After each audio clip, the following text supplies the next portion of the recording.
Hoy seguimos el estudio de Marcos. Acuérdense que es una serie que hemos venido estudiando desde el capítulo 1. Hoy estamos en el capítulo 3. Hemos varios estudios. Nos alegramos porque es parte de la disciplina del cristiano, ¿no? Hemos venido con mucha responsabilidad estudiando este libro de Marcos y hemos venido capítulo por capítulo, versículo por versículo, y hoy hemos llegado al capítulo 13, donde Jesús predice la destrucción del templo y nos habla también de las señales del fin y la venida del Hijo del Hombre. Esto es muy controversial en la iglesia, a pesar de que no es una doctrina fundamental, ¿no? Pero es muy controversial hoy en día estos estudios. De ahí, ¿qué es lo que ha surgido, hermano? Los postmilenialistas, los de eso de las señales del fin, de la... Claro, por lo menos hay 5 continentes católicos. Entonces, hoy no queremos dar un cronómetro profético, hoy simplemente queremos estudiar las Escrituras conforme al contexto y conforme a todo lo que la palabra nos reseña. Amén. Vamos a orar primero. Bendito Dios, Señor, en esta mañana damos gracias, Padre, Rey de la gloria, misericordioso Salvador, porque eres bueno, porque en ti hay, Señor Dios mío, salvación, en ti hay gracia. Yo principalmente, Señor, te doy gracias por la salud, no nada más mía, Señor, sino de mis familiares, mi esposa, mis hijos, nuestros padres, Señor, nuestros hermanos. Y Padre, también por las de mis hermanos que están aquí y los que no han venido. Te doy gracias por la salud, Señor. Gracias porque realmente es un privilegio, bendito Dios, Señor, contar con tu mano, que nos ayuda, que nos sostiene, que nos mantiene, Señor, en cualquier ámbito, Señor, en cualquier estado, etapa de nuestras vidas. En el nombre de Jesús queremos disponer de escuchar tu palabra y necesitamos de tu ayuda como siempre, Señor. Que sea con el predicador y que sea, bendito Dios, Señor, con los oídos de los oidores, Señor. No queremos ser aquellos fariseos, aquellos escribas, aquellos saduceos, aquellos principales, aquellos herodianos que buscaban cómo hacerte caer. No, que tenían un corazón, Señor, duro a tu palabra y a lo que usted ha doctrinado.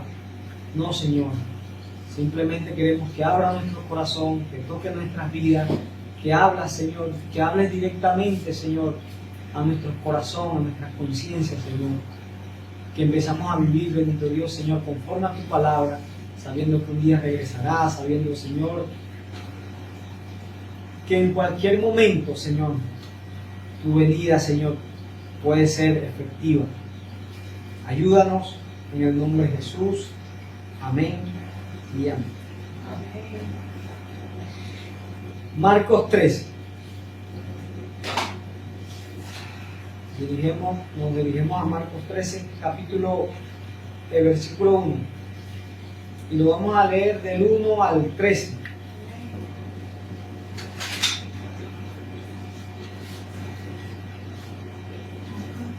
Marcos 3, ¿no?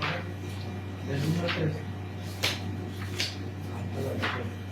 Lo tenemos.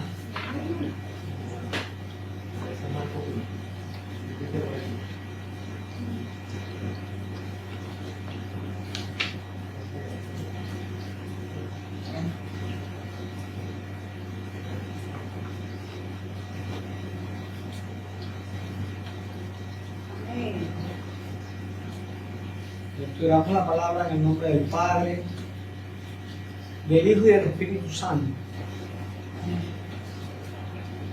Dice: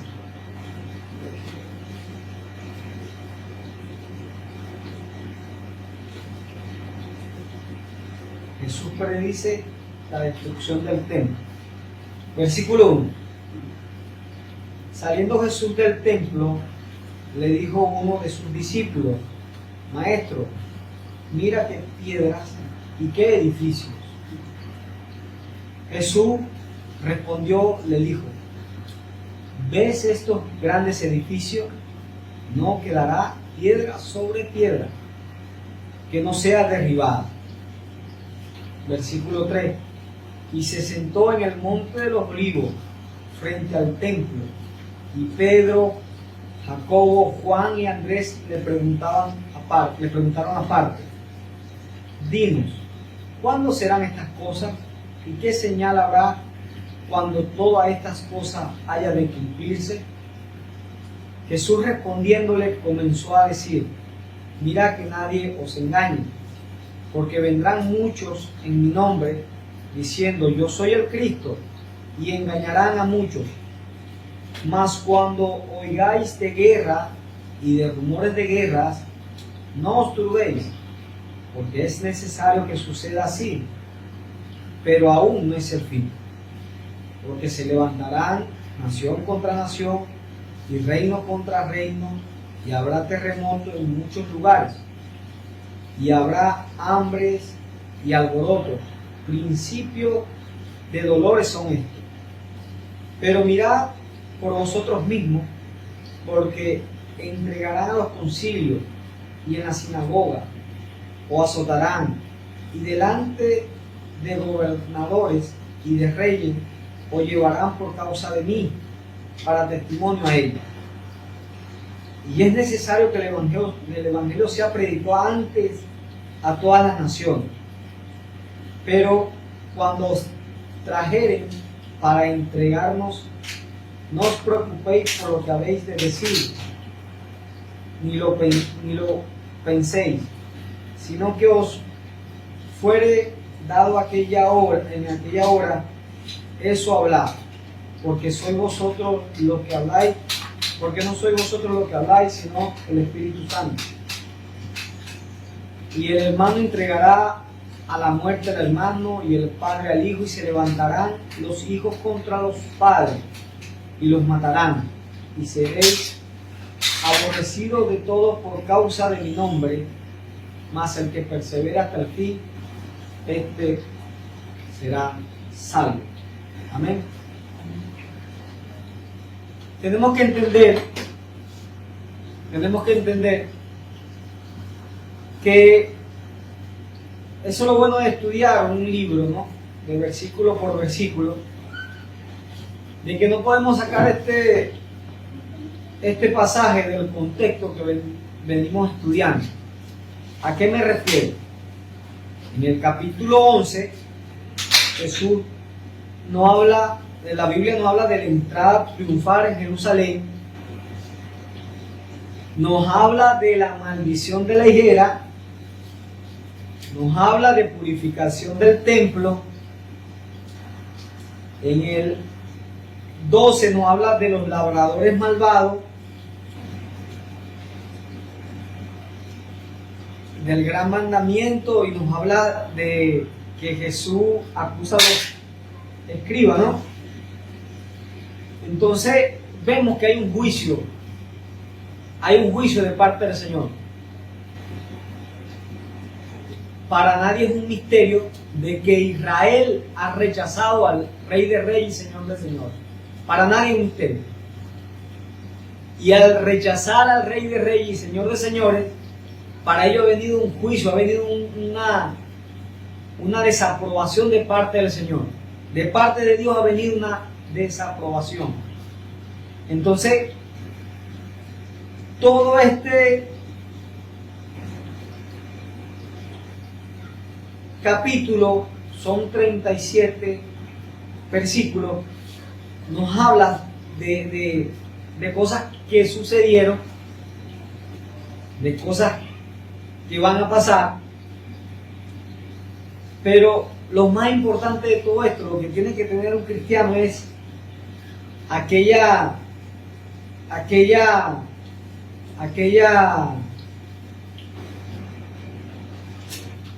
prudencia. Porque mira, en el versículo 5, mira todo lo que nos dice el capítulo 13, en el versículo 5 dice, mira que nadie os engañe. El 9, pero mirad por vosotros mismos, palpad tú mismo mirad. El 18 dice, por tanto, orad. El 21 dice, y entonces si alguno os dice, mira aquí está el Cristo, mira allí está, no os creáis.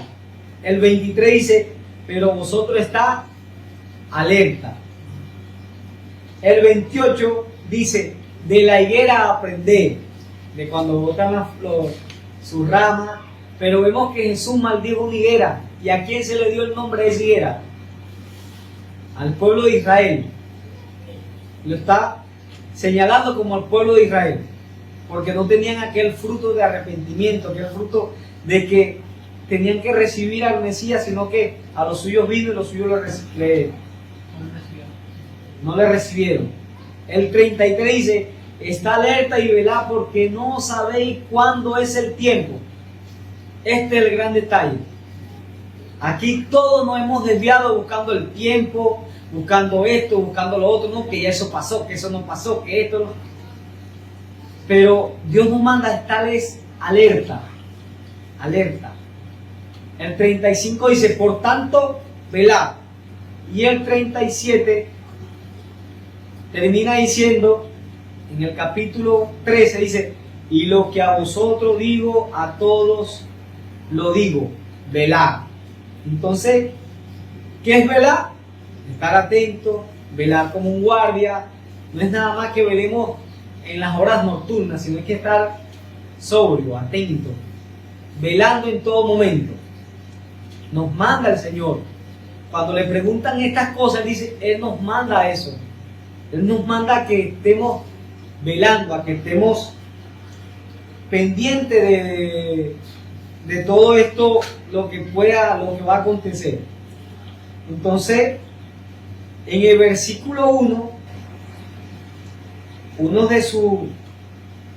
dice, saliendo Jesús del templo, le dijo uno de sus discípulos, maestro, mira qué piedra y qué edificio. Realmente, este era un templo que era algo maravilloso. Josefo lo describió de esta manera. Josefo, el escritor, el judío, él lo escribe de esta manera. Él dice, Flavio Josefo dice, toda la fachada era de piedra pulida, tanto que su perfección, para quienes no la habían visto, era increíble, era algo increíble pues. Y quien lo veía era cosa maravillosa. Entonces, Josefo habla del templo. No es el mismo templo que construyó Salomón. El templo que construyó Salomón, llegaron los babilonios y lo deterioraron.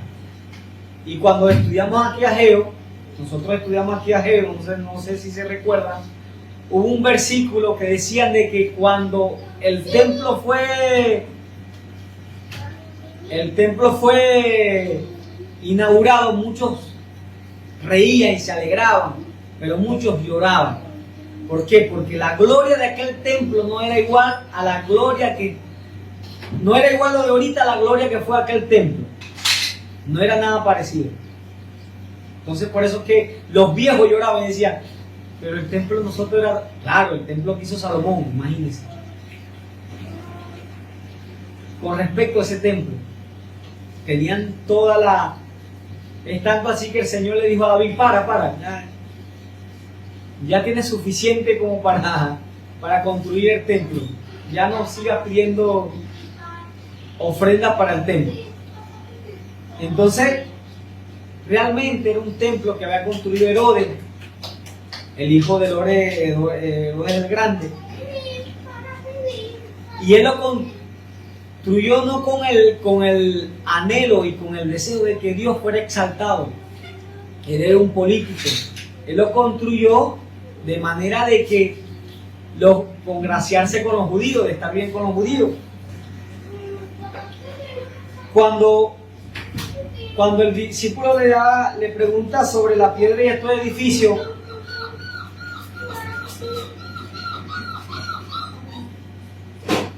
lo dice con toda la intención. ¿Por qué? Porque este templo había una piedra que medía hasta 60 metros. La única que consiguieron mide 40 metros. Esa sí la consiguieron, 40 metros. Imagínate. La piedra, esa que consiguieron, pesa más de 1 millón de libras.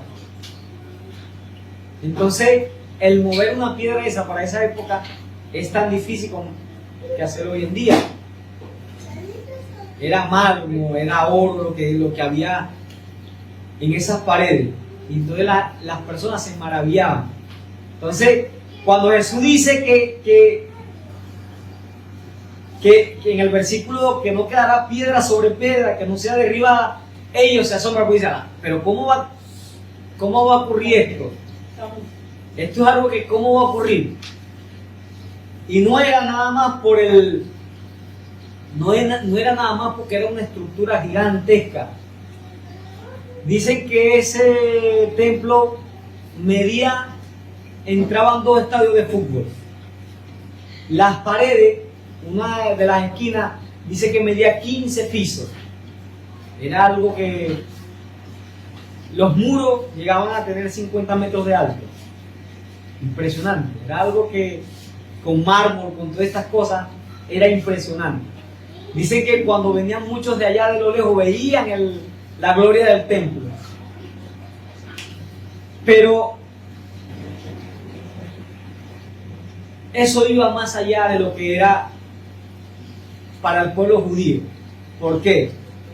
Porque si no existiera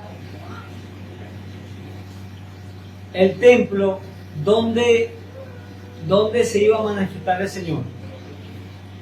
Si se manifestaba en el templo, ¿dónde iba a ofrecer sacrificio los judíos? Es decir, que la identidad judía se iba a desaparecer. En riesgo estaba el ser judío, porque se acababa el templo y iba a ser un desastre. Y sin embargo el Señor dice que no quedará piedra sobre piedra. Y así pasó. Lo último que queda es el muro de los lamentos, que todos conocemos, que ahí van los judíos, meten y hacen oraciones ahí en el muro de los lamentos.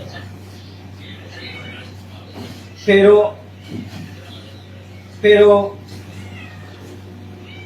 el Señor sabía que eso iba a pasar. Y a eso es lo que está hablando el Señor. El templo mantenía a la nación unida. La destrucción era el fin del judaísmo. Ahí se alababa, ahí se adoraba, ahí se buscaba al Señor. Entonces el Señor habla de que ese templo iba a ser destruido. Entonces viene siendo algo terrible para los oídos de los discípulos. Y realmente esa profecía se cumplió. ¿Por qué? Porque cuando viene Tito, se rebelan los celotes, los judíos que no querían pagar impuestos. El pueblo romano se vio en la necesidad de traer el ejército por medio de Tito, que después terminó siendo emperador, para destruir a Jerusalén. Y en Jerusalén estaba el templo. Entonces destruye a Jerusalén y termina destruyendo también el templo. Dicen que los más que se salvaron fueron los judíos, los cristianos, los seguidores de Jesús. ¿Por qué? Porque ellos entendieron la profecía. Y entonces cuando vinieron, que vieron que ellos no creyeron en que lo que le dijeron los militares de esa época, los políticos de esa época, los fariseos, ellos creyeron lo que le dijo el Señor. Y el Señor le dijo, cuando vean estas cosas, corran. Y muchos de los cristianos se salvaron. ¿Por qué? Porque hicieron caso a la palabra del Señor. Entonces se salvaron los cristianos. Y llegó Tito en el año 70 aproximadamente y destruye Jerusalén y el templo. Lo destruye, se cumple la profecía. Entonces,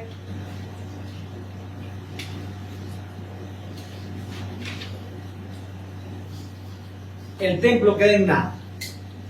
Y ahí empieza el peregrinaje de los judíos hacia varios lugares. ¿Por qué? Porque terminaban siendo esclavos, ya estaban totalmente controlados por los romanos. Estaban totalmente controlados por los romanos. Entonces, ya ellos no tenían a dónde ir con sus animales para sacrificar. No tenían. Acuérdense de que cuando Jesús va de niño a la fiesta era porque iban a sacrificar animales, a hacer por los pecados en el templo, acudían de. Por eso es que cuando el Señor se molesta porque se estaban beneficiando en el templo porque les robaban a los que venían de otro lado. Y habían extendido donde vendían los animales, habían extendido y habían tomado el patio de los gentiles, lo que les correspondía a los gentiles. ¿Qué es gentil y qué es gentil? A nosotros nos conviene más bien agarrar plata. Y el Señor llega y se molesta y hace ese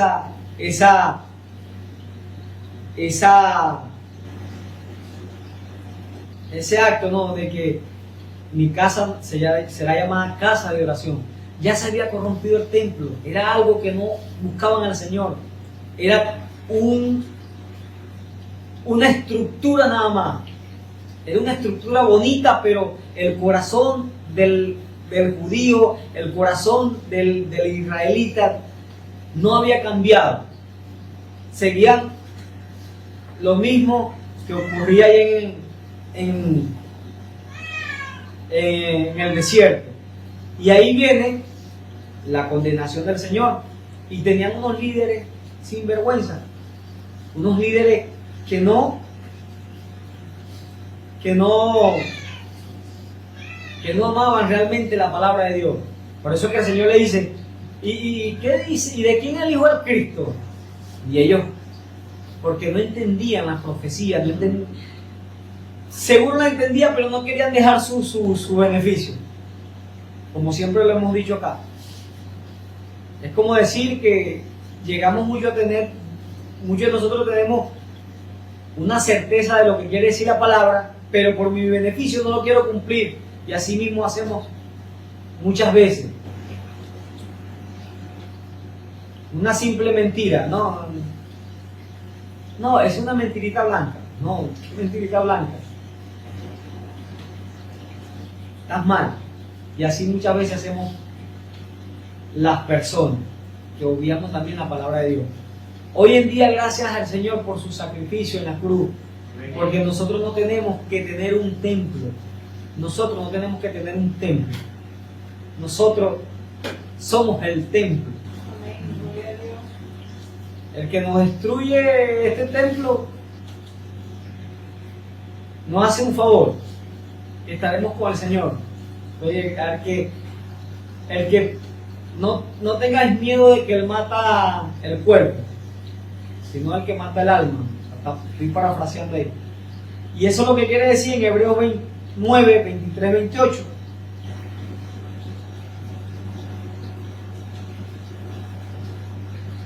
Que lo que encontraba un israelita en ese templo, hoy lo encontramos nosotros en Jesús. No necesitamos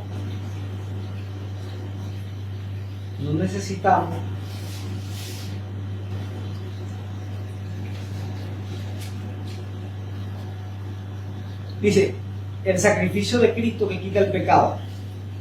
27, 28. Vamos a leerlo el 23, todo lo que quiere decir el 23 al 28. Dice, fue pues necesario que la figura de las cosas celestiales fuesen purificadas así, pero las cosas celestiales mismas con mejores sacrificios que estos.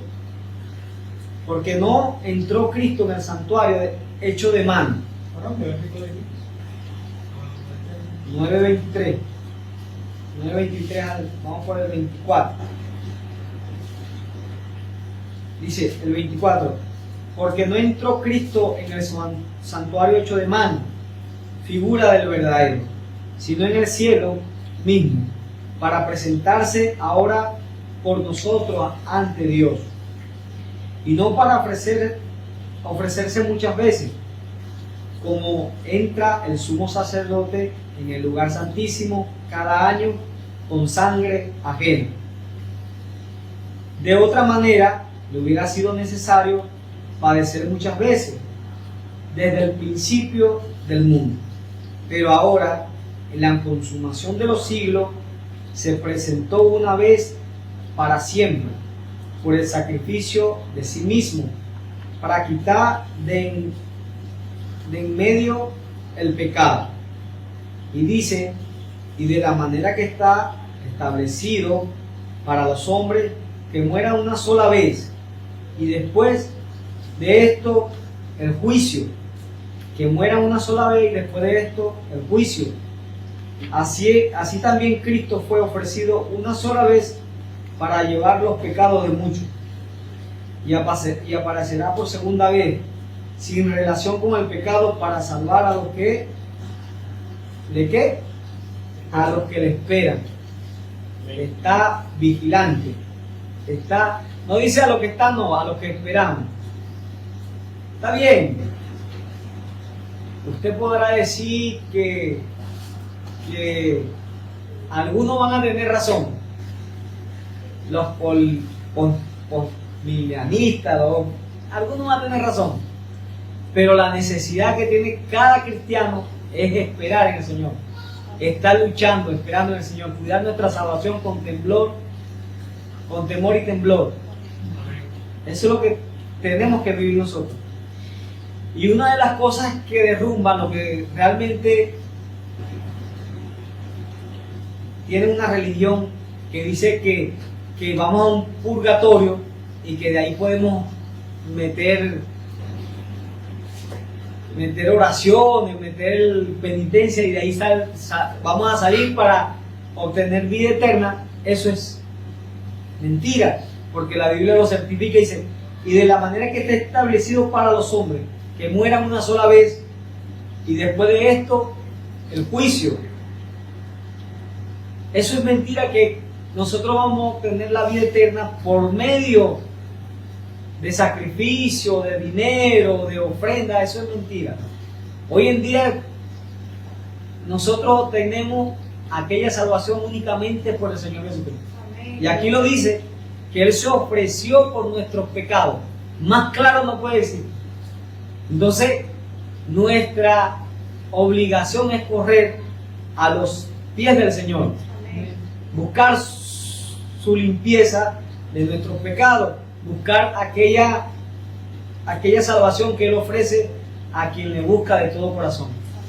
Y está preparado para todo, porque dice, yo, el que viene a mí, no lo echo fuera. Es decir, que todo el que vaya al Señor no le va a echar fuera, nadie, sino que Él lo va a recibir. Y esto no te estoy hablando de religión, no te estoy hablando que tienes que venir a mi iglesia, a la iglesia no. Tienes que ir a Cristo en arrepentimiento y fe. Saber que el sacrificio que hizo en la cruz es el acto de amor de Dios para con la humanidad. Es el máximo acto de amor. La mayor expresión de amor. Entonces, y a veces perdemos este enfoque. Y así es que tienes que esperar de cristiano. Esperar en eso, perseverar en eso, en que Él nos amó y en que su sacrificio es santo. Entonces, querido hermano, ¿tú qué crees que vas a obtener, que tienes después de morir vas a tener oportunidad de arrepentirte? Eso es mentira. Eso es mentira. ¿Por qué quiero acotar esto? Porque muchos creemos de que, ay, no, y tomamos la vida eterna como cualquier cosa, pero la vida eterna no debería de preocuparnos tanto como la profesión que queremos estudiar, como la casa que queremos comprar, como la pareja con que queremos vivir y pasar el resto de nuestra vida. Tenemos que pensar igual en eso. Aún más. Y aún más, no, aún más porque es la eternidad. Por eso es que cuando leímos antes que hacer tesoros, estudiamos de hacer tesoros en el cielo y no en la tierra. Eso también tiene que ver con lo que cultivamos con el Señor. En Hebreos 10, 11, 12 dice: y ciertamente todo sacerdote está día tras día ministrando y ofreciendo muchas veces los mismos sacrificios que nunca pueden quitar los pecados. Pero Cristo, habiendo ofrecido una vez para siempre un solo sacrificio por los pecados, se ha sentado a la diestra de Dios. Y ahí está el Señor esperando ese momento. Y el Señor está diciendo a sus discípulos: yo este cronograma lo he planificado, ya todo está planificado. Y empieza a decirle serias cosas, ¿no? Y se sentó en el monte de los olivos, dice el versículo 3 del pasaje principal, frente al templo. Y Pedro, Jacobo y Juan, a Andrés le preguntaron aparte: dinos cuándo serán estas cosas y qué señal habrá cuando todas estas cosas hayan de cumplirse. De verdad que, mira, esta es una cosa que es delicado de predicar, y mucha gente han sacado que el Señor quiere hablar del fin, que tienes que, y la gente dice hay guerra, y van y corren y empiezan a comprar periódicos como si las profecías te lo fueran a dar el periódico. No, de que este país dijo que va a bombardear, no, de que este país, y empiezan a surgir cosas, ¿no? Y el cristiano cae en este mismo error, de que estamos más pendientes de las noticias, pero no estamos pendientes de lo que dice la palabra. Y el Señor le dice, le da una cierta señales, ¿no? Pero lo que más sorprende, dice que y él se sentó en el monte de los olivos frente al templo. Dice que él estuvo sentado ¿a dónde?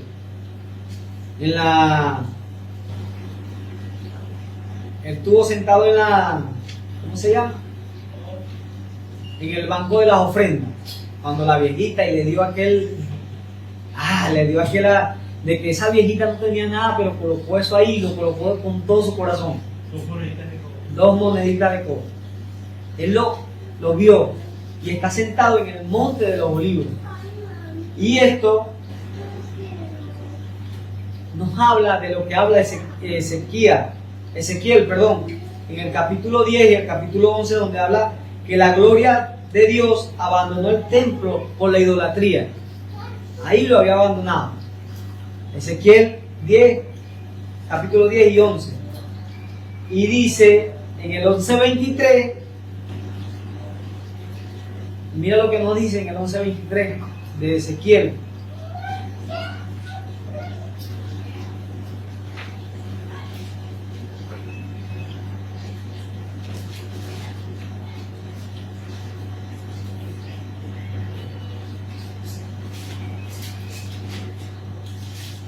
Como Gregorio buscando a... Y la gloria de Jehová se elevó de en medio de la ciudad y se puso sobre el monte que está al oriente de la ciudad. ¿Y dónde es ese monte que habla aquí? Ese es el monte de los olivos. Y Jesús está haciendo a esa referencia. Él se está sentando en el monte de los olivos y está haciendo que esta profecía se cumpla, porque Él es el Dios encarnado. Y Él se sentó ahí y de ahí va a ser sacrificado y de ahí se va a ir al templo. De ahí se va a ir del templo ya la presencia de Dios. Porque Él vino en carne para que le creamos en carne. Entonces, dice que la gloria de Jehová se elevó en medio de la ciudad y se puso sobre el monte que está al oriente de la ciudad, el monte de los olivos. ¿Qué versículo es que está? Ezequiel 11:23. 11:23.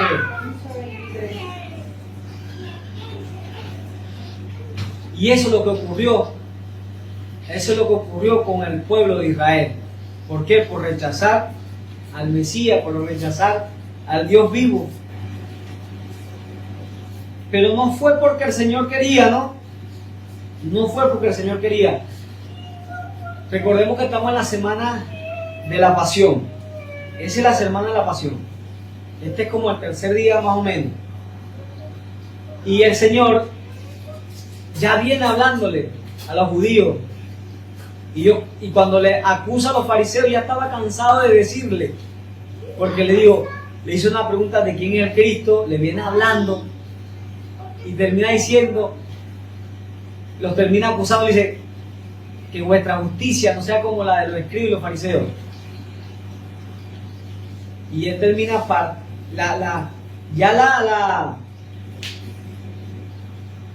ya el Señor le está dando aquella profecía de que hasta aquí no pueden seguir en sus pecados, yo puedo seguir como de ser parte de eso. ¿Cómo voy a ser parte de eso? Soportando todo lo que ellos hacían. No era así. Él es un Dios santo, ¿no? Y entonces Él no va a apañar el pecado de nadie y la desobediencia de nadie. Y el que desobedece, así como en esta tierra, en lo celestial, tenemos que pagar. Porque si la Constitución de la República dice, no cometas esto, y tú lo cometes, tú sabes que tú vas a tener que pagar. Igual en lo celestial. Entonces, Dios se había cansado de estas cosas. Y Él, con mucha misericordia, cuando Él se acerca en el capítulo 23 de Mateo, antes de hablarle estas cosas,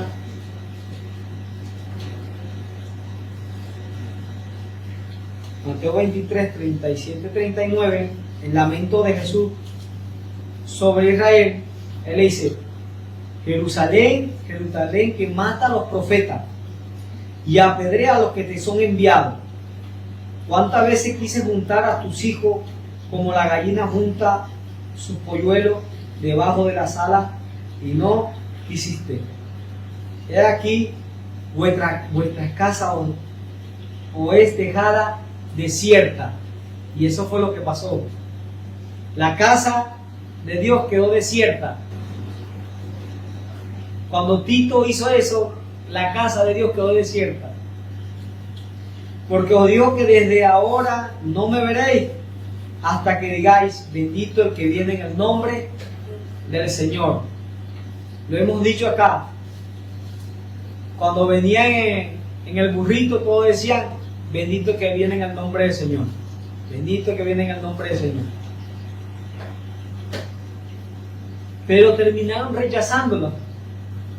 Y ahí es donde viene y ahí es donde viene aquel juicio, ¿no? Porque estamos en el mismo contexto, en el capítulo 24, aquí habla de cuando Jesús predice la destrucción del templo. Entonces, el Señor da aquella advertencia. Un pueblo rebelde que no quiso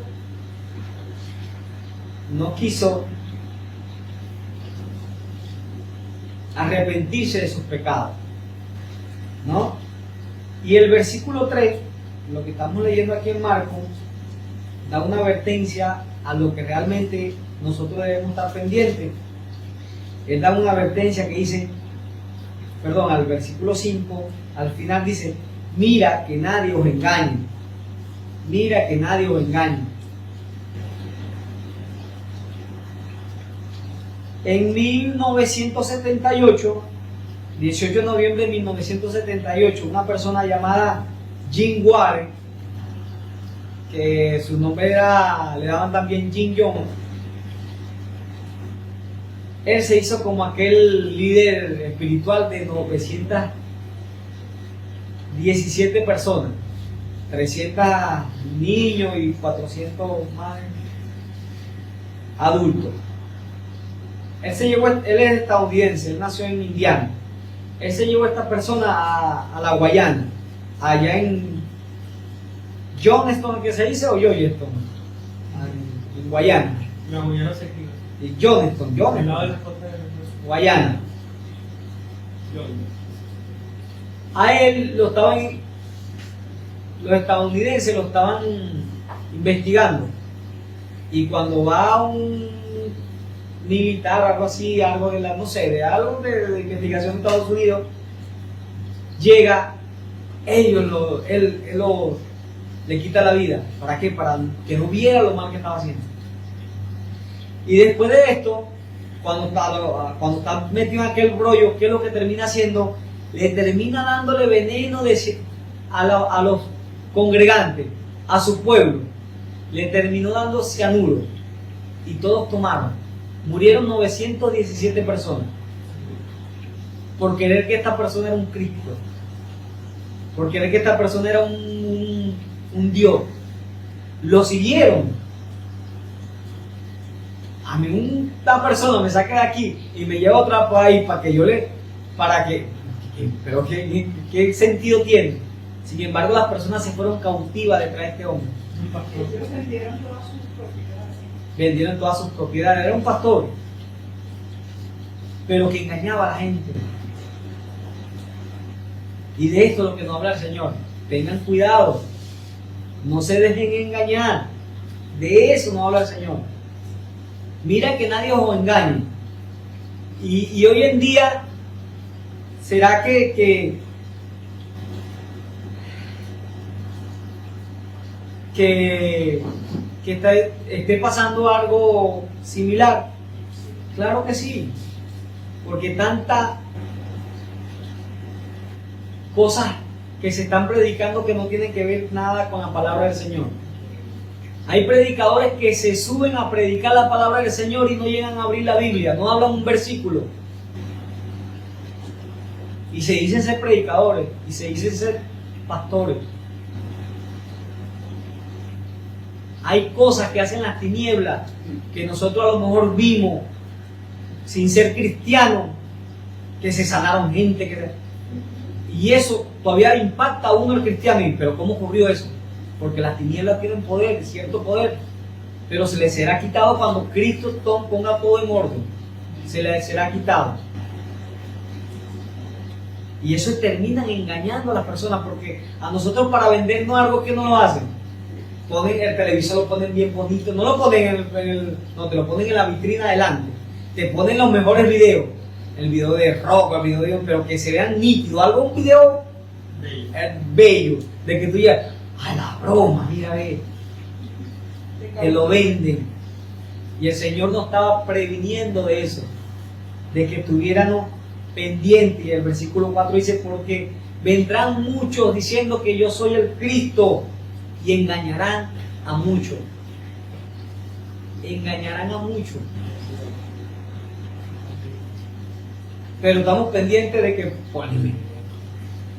no, estemos pendientes, está bien, no es malo saber, pero tenemos que ser prudentes y tenemos que ser inteligentes, sabios. Hay gente que están peleando con esto de que, peleando por una postura que no tienen aquella no tienen aquella certeza de con quién están peleando, con las tinieblas, con su misma vida, con nosotros mismos, que somos dañinos, somos peligrosos con nuestro corazón. Hay personas que están así, que hacen maldad y pelean por una...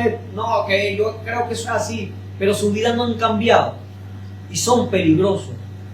De esto es lo que estaba hablando Jesús contra los fariseos, contra el orgullo del ser humano. Tengan cuidado.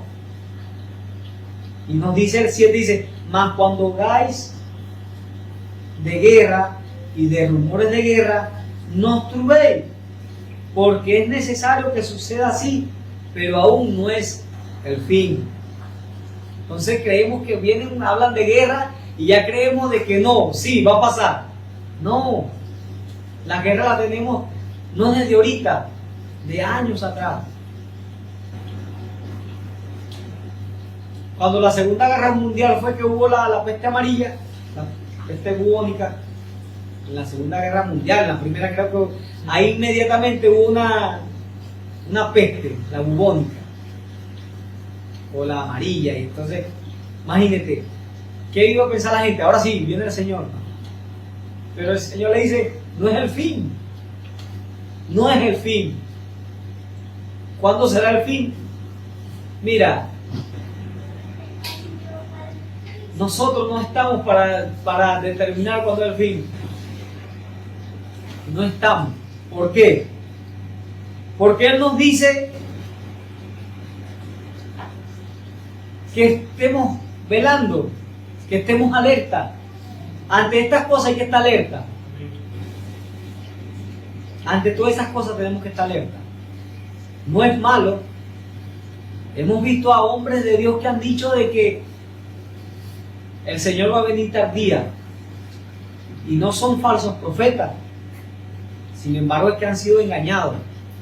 Han sido engañados por la palabra o qué sé yo, su orgullo, y se han retractado.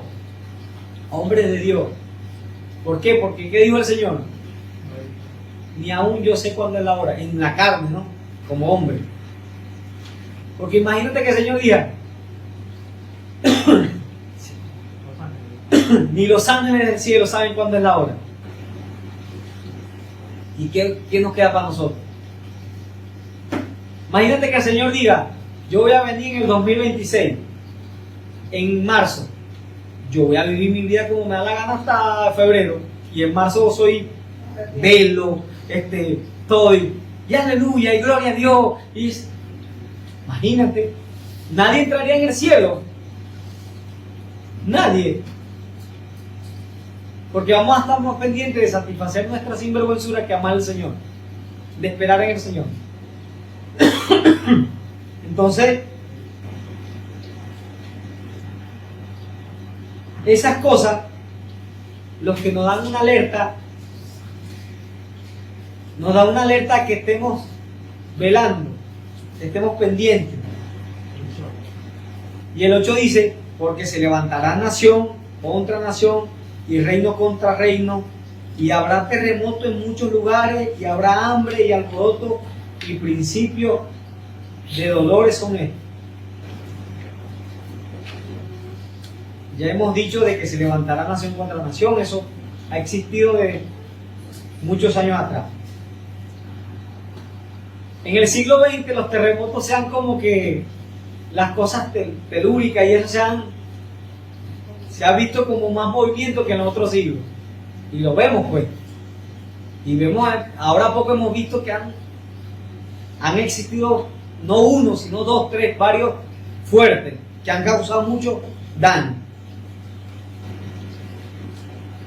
Y el Señor que nos dice, y habrá hambre, y cuando estas cosas suceden, realmente hay hambre. Realmente existe hambre, hay un terremoto y hambre, y hay alboroto. Pero ¿qué dice? Y principios de dolores son estos. Principios de dolores son estos. No sé si usted ha visto una mujer cuando va a dar a luz, que le dicen que a ella le empieza a doler. Le empieza a doler, se empieza a sentir aquellas contracciones. Y desde que le empieza a sentir aquellas contracciones, para que dé a luz, pasa un tiempo largo. Incluso van al médico y le dicen, no, vente mañana en la tarde, o vente mañana en la mañana. Y tú a la broma, pero, ¿y cómo? Si ella está, y tú te desesperas y tú dices, doctor, pero ¿cómo me voy a llevar a mi señora para allá si ya tiene dolores? Vaya y venga mañana en la mañana. Y vas mañana en la mañana y no ha pasado nada. Todavía le falta. Entonces, De eso está hablando el Señor. De esos principios de dolores. Y aquí da otra advertencia, dice, en el 9 dice, pero mirad por vosotros mismos que os entregarán a concilio y en la sinagoga os azotarán delante de gobernadores y de reyes, os llevarán por causa de mí para testimonio a ellos. Mira lo que dice, os llevarán por causa de mí para testimonios a ellos. ¿Saben cuánta gente se ha convertido viendo a los cristianos sufrir y nunca negar su fe? Muchos.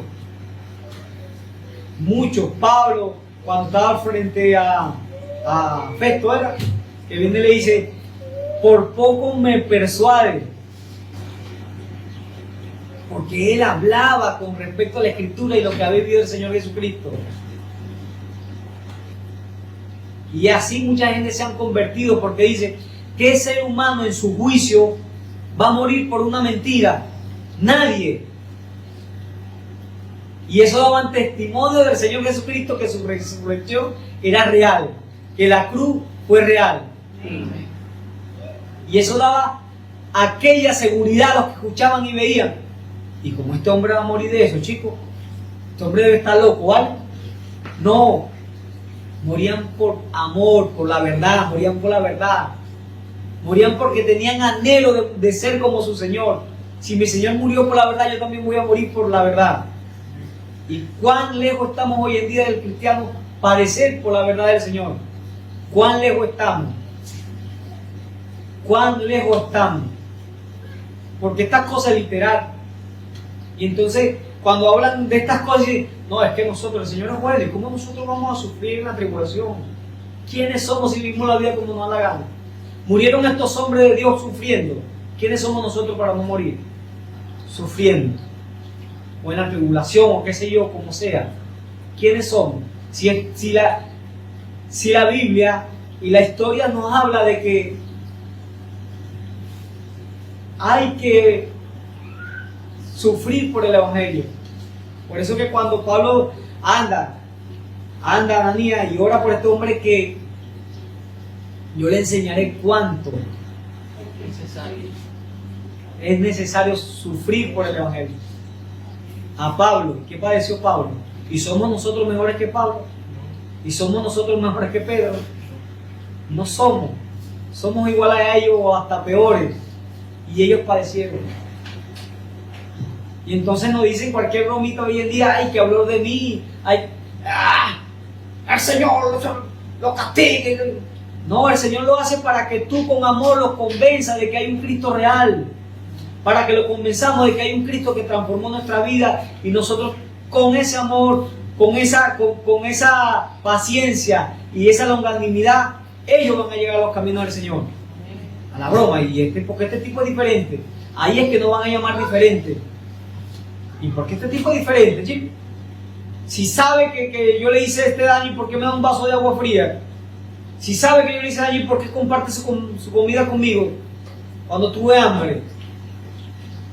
Y ese es el testimonio de nosotros que vamos a darle a nuestro Señor Jesucristo. Si no lo hacemos sufriendo de esa manera, con leones alrededor, con fuego alrededor, hagámoslo de otra manera. Hagámoslo de otra manera. Y eso es lo que pasó durante toda la historia. Lo llevaban frente a los reyes, frente a esto. ¿Para qué? Para el sufrimiento. Y el 10 dice, y es necesario que el Evangelio sea predicado antes a todas las naciones. Es un mandamiento.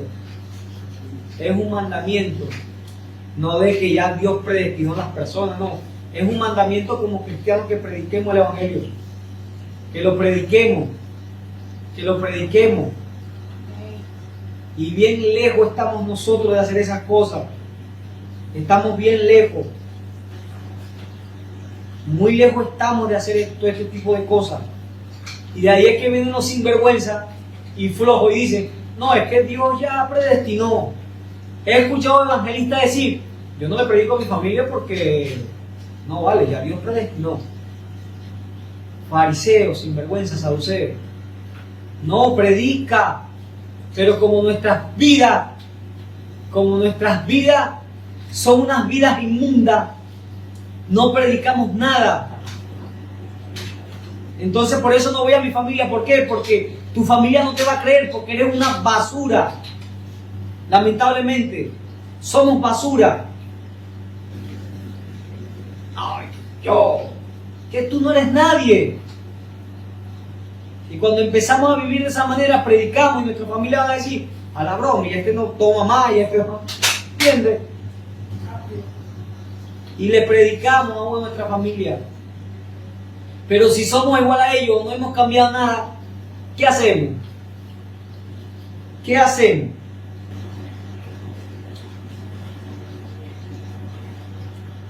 Entonces, tantas cosas que se le han levantado y las personas no quieren predicar, no quieren llevar el mensaje. Gracias a aquellos hombres que Dios los tomó, a nosotros no ha llegado el Evangelio, porque dieron su vida por predicar el Evangelio. Sus vidas la entregaron, no le importó nada. Sus vidas la entregaron.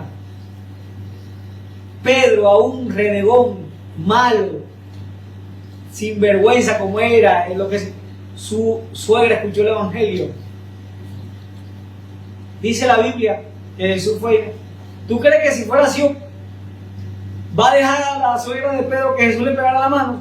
¿Qué? Se debe ser como tú. Llévatelo de aquí, yo no quiero que ustedes me vengan a pegar la mano. Ese es sinvergüenza igual que tú. No, pero Jesús llegó y le pegó la mano. ¿Por qué? Porque sabía que Pedro estaba siguiendo la verdad, que Pedro estaba caminando por la verdad.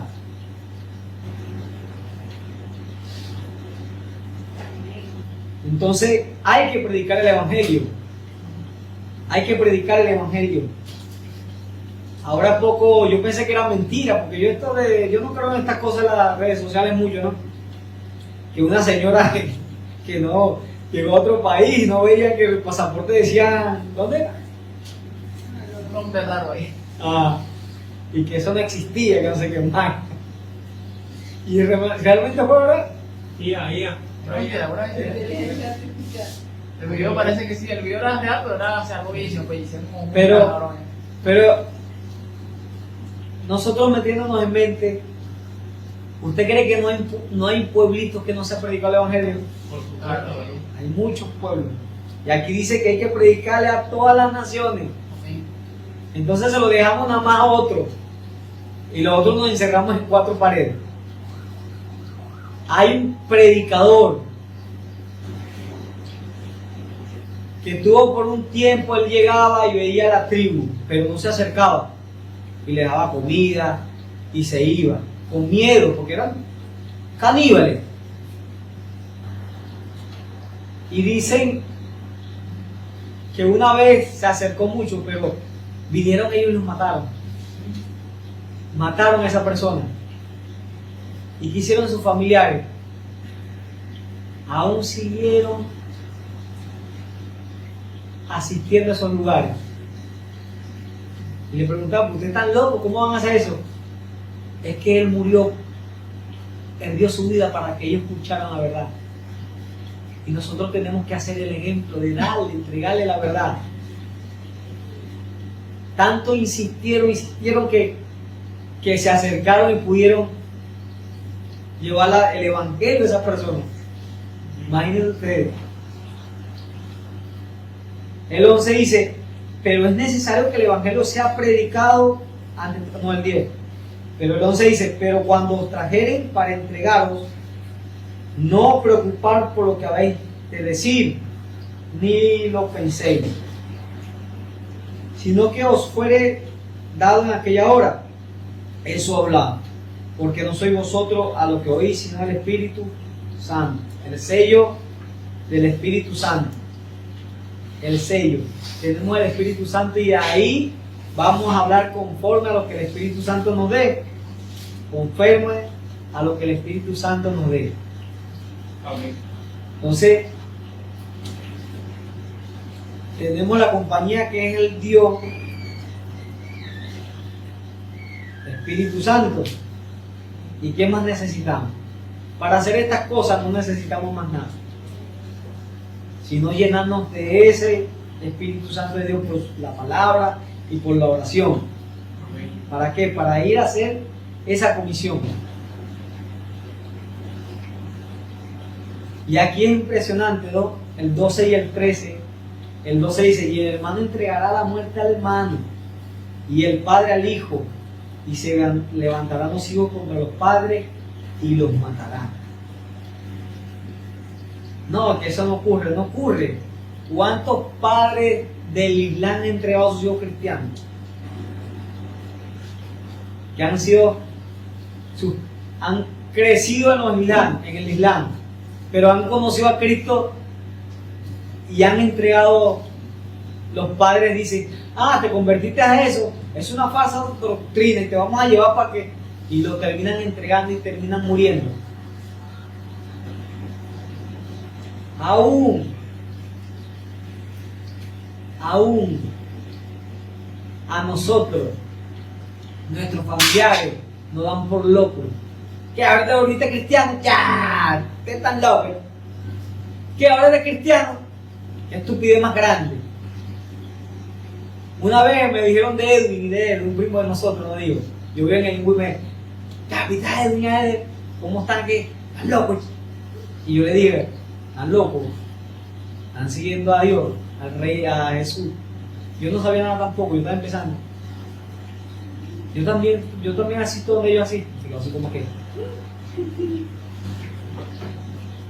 ¿Por qué? Porque nuestros familiares nos van a tildar como locos. Aún no nos entregan a los reyes, a los jueces, a nada de eso, para que nos entregan a la burla. Y así os sucede. A todos nos ha pasado. A todos nos ha pasado. A todos no ha llegado ese momento.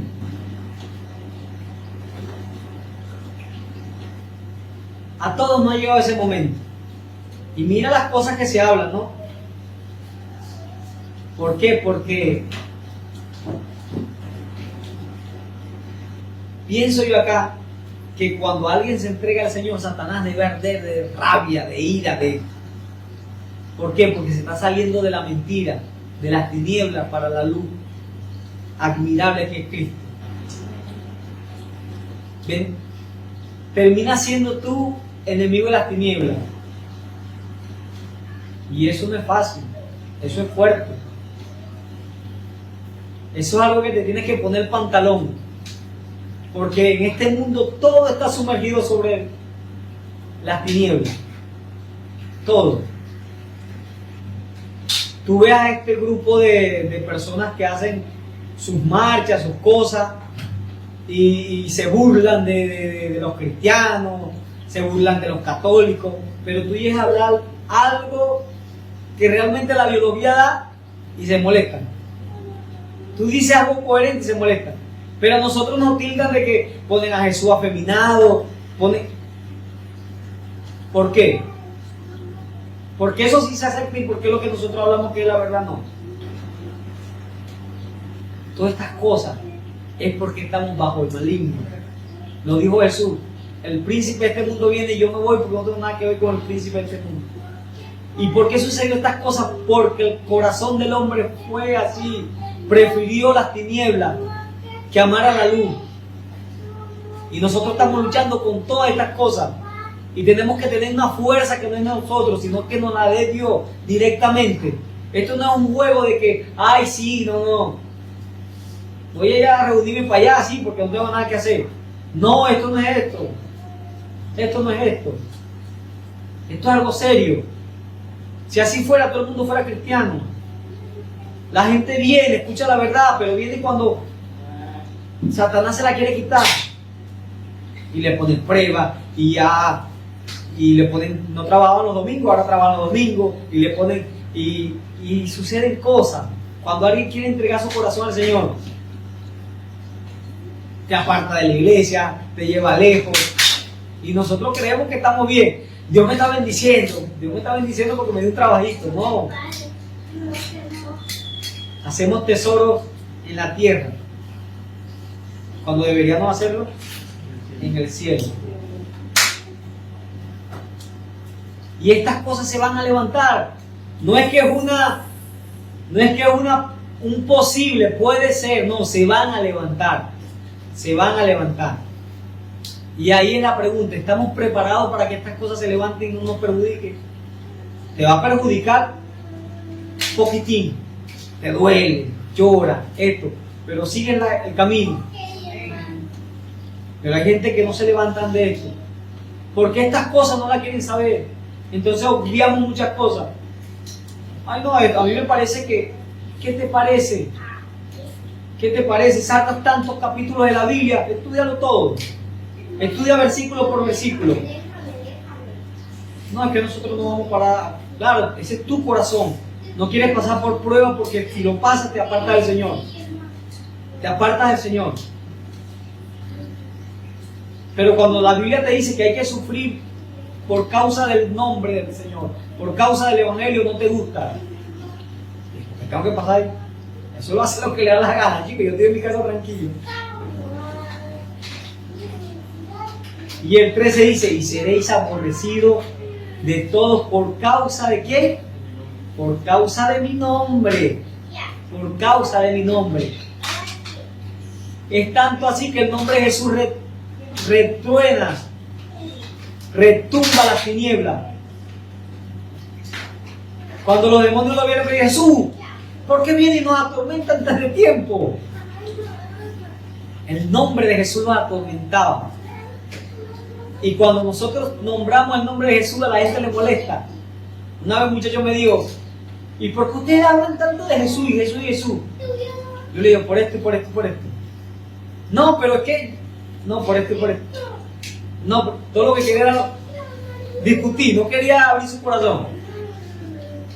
Ay, tranquilo. ¿Por qué? Porque el nombre de Jesús es el que da a flote aquel pecado, aquella maldad. Porque Él no tiene nada que ver con estas cosas. Él va en contra de estas cosas. Y si nosotros tenemos el nombre de Jesús, jugamos para el equipo de Jesús, estamos en contra de aquel equipo, de las tinieblas. Y aquellos tienen buen armamento para querernos destruir. Pero el que está en nosotros es más poderoso que está en el mundo. Amén. Y tenemos que confiar y esperar en Él. Entonces, más el que persevera hasta el fin, este será salvo. No vamos a ser salvos porque perseveramos en el sentido de que, tú tuviste 3 pruebas, yo tuve 20, chicos. Las tuyas eran chiquitas, la tuya era una peletunita y la mía era una estaca de palo santo. No, perseveramos porque amamos al Señor, nos mantenemos en aquella lucha, nos mantenemos luchando.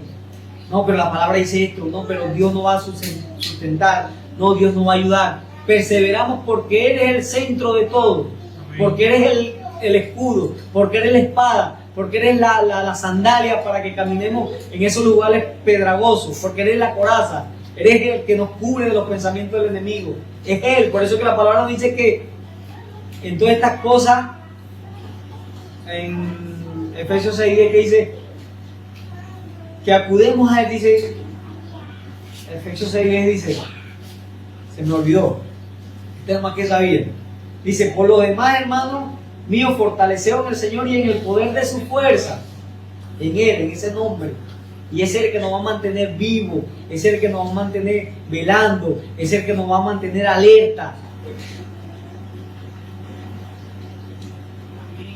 Pero es triste el que no tiene a Cristo. Es triste el que no tiene a Cristo. Es triste. Es lamentable que no tiene a Cristo. Y sigue viviendo la vida monótona. No tiene nada le consiguen sentido. Y ese es el Señor Jesucristo, el que le da sentido a nuestra vida. El que nos da ganas de vivir, el que nos da ganas de luchar, de seguir adelante. Es Cristo. Y hay mucha gente que anda así en el mundo. Y las personas que estén viendo este video o qué sé yo, tienen que tomar en cuenta de que en algún momento nos vamos a presentar delante del Señor. ¿Y qué van a ser de nuestras vidas? Un solo rayito de luz puede limpiarnos de todas las tinieblas que hemos vivido día tras día. Un solo rayito de luz que nos da Él. Y ese rayo de luz es esa esperanza que el mundo nos da. Muchos toman de licor y hoy domingo, sábado, domingo tomando porque tienen problemas con su pareja, tiene problemas en su casa. Entonces llega el lunes a vivir otra vez el mismo problema. ¿Qué ha cambiado? Nada ha cambiado. El drogadicto cuando deja la droga sigue con el mismo problema, sigue con el mismo vacío. Pero la palabra nos dice que el Señor Jesús es nuestro Salvador, nuestro protector, nuestro ayudador. Amén. Gloria a Dios. Es el único camino. Él dijo que yo soy el camino, la verdad y la vida. Y así tiene que ver el mundo al Señor Jesús. Amén. Los fariseos lo rechazaron. No queremos nada con este greñudo judío. Lo veían como un loco, pero no lo era. Era el Dios hecho carne. Era el Dios hecho carne y ellos lo rechazaron. ¿Y qué pasó cuando vino la destrucción para el pueblo judío? Los primeros que salieron de ahí corriendo fueron ellos. Porque creyeron en la palabra del Señor. Amén. Y la que esté encinta y el que está en la azotea no se devuelva, y el que está en el campo no venga, corra. Y cuando vieron que venía el ejército de Tito a sitiar a Jerusalén, se fueron. Los cristianos se fueron. Y Dios nos quiere librar también de la condenación eterna que viene. Pero ¿qué tenemos que hacer? Perseverar hasta el fin. Y el que persevere hasta el fin, este será salvo. Al que le ha sido difícil seguir los caminos del Señor, sí se puede. Sí se puede. Al que ha batallado contra la mentira, sí se puede. Dios nos da la fuerza. No podemos ver a todo el mundo como hipócrita, ¿no? Y pues dejar de ir a una iglesia porque son hipócritas, oye, no. No. Ese es parte del evangelio. El sufrir, el ver las cosas, pero hay que perseverar aquí o en cualquier lugar. Perseverar aquí o en cualquier lugar. Perseverar hasta el fin. Hasta el fin. No dice que, no, si perseveras el 15%, el 10%, no, hasta el fin. Hasta el fin. Entonces, había una condenación que estaba dando el Señor. Había una condenación a este pueblo. Y iba a empezar por el templo. Iba a empezar por Jerusalén, que iba a ser destruida. Y ocurrió. ¿Y cuántas profecías nos da el Señor con respecto a lo que va a venir? Y el que no esté en él, ¿qué va a hacer? Va a ser el lloro y el crujir de dientes. Allá afuera, será echado afuera. Y las viudas que no tengan aceite, ¿qué van a hacer? Allá afuera también. Por eso es que nos dice que no nos preocupemos porque el Espíritu Santo nos va a hablar. ¿Y dónde se refleja este Espíritu Santo? En las vírgenes prudentes. En las vírgenes prudentes que entraron con el novio. Amén. Bueno, mis queridos hermanos, hemos llegado al final. No miremos lo que veía este discípulo que veía. Mira Señor, mira aquellas piedras. Hoy en día se mira eso. ¿Cuánta gente quiere megas iglesias? Quiere que el grupo de canto, de música, abarque todo el escenario. Que los ujieres tengan partó, tengan su que los predicadores tengan su, ¿cómo se llama? Su micrófono inalámbrico. Todo esto se ve bonito, todo es bonito, todo. Que todo te comparto desde la puerta hasta el, todo se ve bonito. El recuerdo, todo se ve bonito. Pero si todas estas cosas hay en un templo, en una congregación X, y de eso no está, ¿de qué sirve? Eso es lo que estaba diciendo el Señor Jesús. ¿De qué vale todas estas cosas? Si ninguna oración de esta ha llegado a los cielos. Todo se ha corrompido. Todo estaba corrompido. Los sacerdotes, quien hizo el templo, todas esas cosas. Y por eso es que Dios nos da la oportunidad de tener este templo para que Él habite en nosotros. Es lo más maravilloso que ha ocurrido. Por eso que la palabra nos dice, no contristéis el Espíritu Santo. No lo mantengas triste. No lo mantengas apagado. No lo mantengas apagado. Entonces, tenemos muchas cosas para hacer. No es tiempo de dormir, no es tiempo y aquí hay una que dice que predicar el evangelio a todas las naciones. Y ahí entramos nosotros, ahí entran todos cristianos. Entonces, tenemos muchas cosas que hacer para el Señor. Y Dios nos dé la fuerza, nos ayude. Amén. Nos está orando. Bendito Padre Celestial, Señor Rey de la Gloria. Hoy, Señor, queremos que eres bueno, Señor. Padre, que en el nombre de Jesús, Señor, nos ha dado, Señor, tu Santo Espíritu para habitar en nosotros. Y es algo maravilloso, Señor. No te importó, Señor, la suciedad que había en nosotros, Señor. No te importó nada de eso, sino que viniste a habitar en nosotros, Señor. Y necesitamos que sigas en nosotros, que te mantengas en nosotros vivos, Señor, ayudándonos, dándonos la fuerza. Mirando, Señor, todo lo que pasó con los profetas, con los apóstoles de aquellos tiempos. Tus palabras fueron claras, Señor, cuando decía que hay Jerusalén que echa fuera, que mata a los profetas que te son enviados. Y muchos falsos profetas se levantan hoy en día, pero hay muchos buenos, Señor, que quieren llevar tu mensaje. Danos la fuerza, Señor, para ser aquellos profetas sanos, limpios, en tratar de glorificarte en todo momento y llevar el mensaje de paz y de salvación que necesita este mundo, Señor. En el nombre de Jesús, le damos la gloria, la alabanza, Señor, por los siglos de los siglos. Amén y amén. Estaba risa y risa ahí. Así